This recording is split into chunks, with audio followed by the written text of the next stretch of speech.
Americans are marking this week's 50th anniversary of the death of Robert F. Kennedy. The senator and presidential candidate was assassinated minutes after winning California's 1968 Democratic primary. His son, Robert Kennedy Jr., visited his father's gravesite yesterday in Arlington National Cemetery. It's close to the grave of his brother, President John F. Kennedy. The younger Kennedy then spoke with Michelle Miller about his father's legacy. Michelle, good morning. Good morning. We met in RFK Memorial Stadium in Washington, named for the former Attorney General, just over 7 months after his death. When Kennedy was killed in June of 1968, the United States was fiercely divided. Many looked to him to help heal that divide. And that's part of an unfulfilled legacy that Robert Kennedy Jr. describes in his new book, American Values. I think my father would be disappointed about what was happening in the political landscapes in our country today. Strong words from Robert Kennedy Jr., whose family's legacy has been indelibly marked on American politics. He saw America as an exemplary nation, that we should know the difference between leadership and bullying, that we should try to promote democracy. His new memoir recounts the days known as Camelot, when his family was among the most powerful in the world and the most tragic.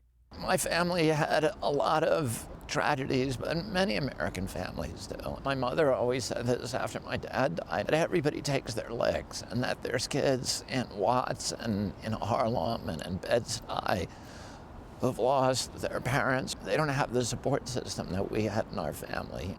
I don't think a day goes by where I don't run into somebody and who doesn't come up to me and say, you know, I'm a nurse and I went into public service because of your dad. Your book is called American Values. Did you mean for it to set the record straight?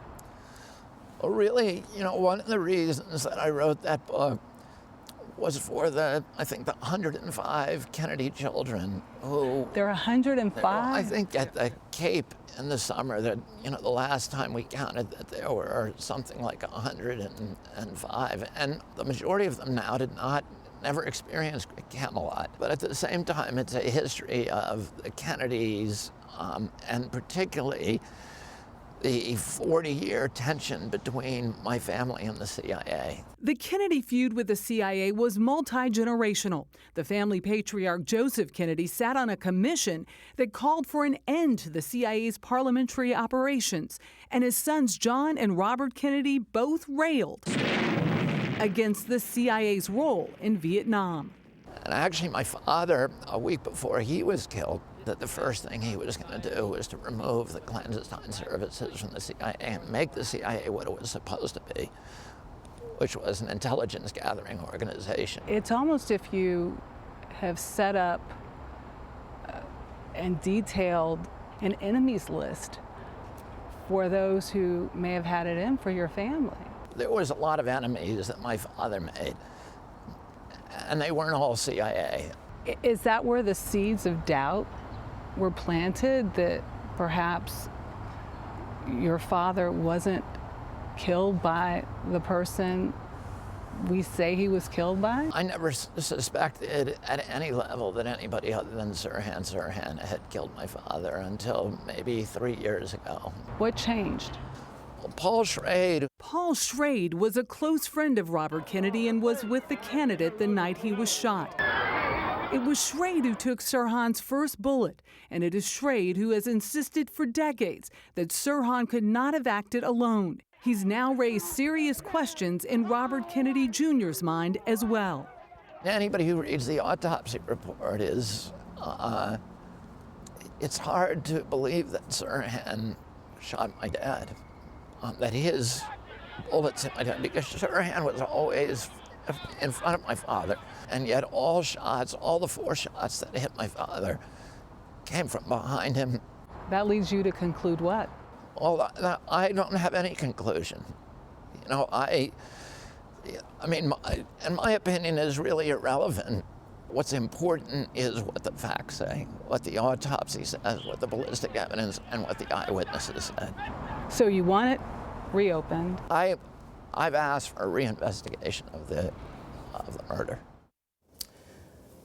Well, the Los Angeles Police Department told us it did not have any more information to provide at this time. And in a statement to CBS News, Sirhan's attorney wrote in part, quote, "We are gratified that Robert Kennedy Jr., who has been made aware of the evidence which justifiably aroused our suspicions, agrees that the matter cries out for a deeper and unbiased investigation." Kennedy actually met with him last December in jail. So, Michelle, you have a personal connection to this. Your father was the first physician to treat RFK. You talked to RFK Jr. about this. I did.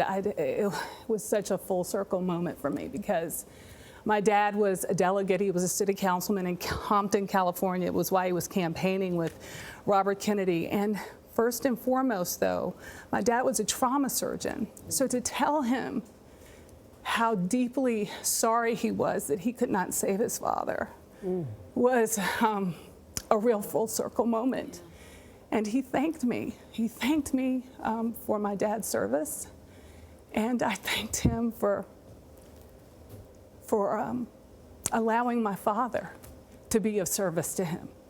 So it was an emotional moments we spent together. Michelle, I think of all the stories we have covered on this show, and the story you did when you revealed that your father was the surgeon, I think is one of the most meaningful stories we have ever done on this show. It was a testament to the coalition of people that man and that coalition was in that campaign.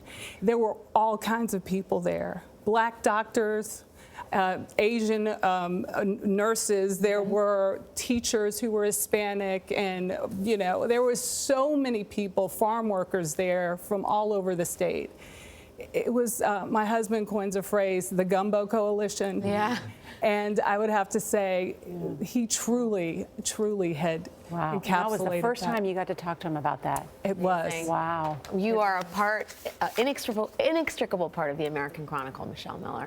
Well, my dad was. Well, you are I'm now- just happy to you be are here now at too, my CBS friend. News to chronicle Yeah, his part in history. Chronicle and chronicler. Michelle, great to see you. Thank you Thank for that. you.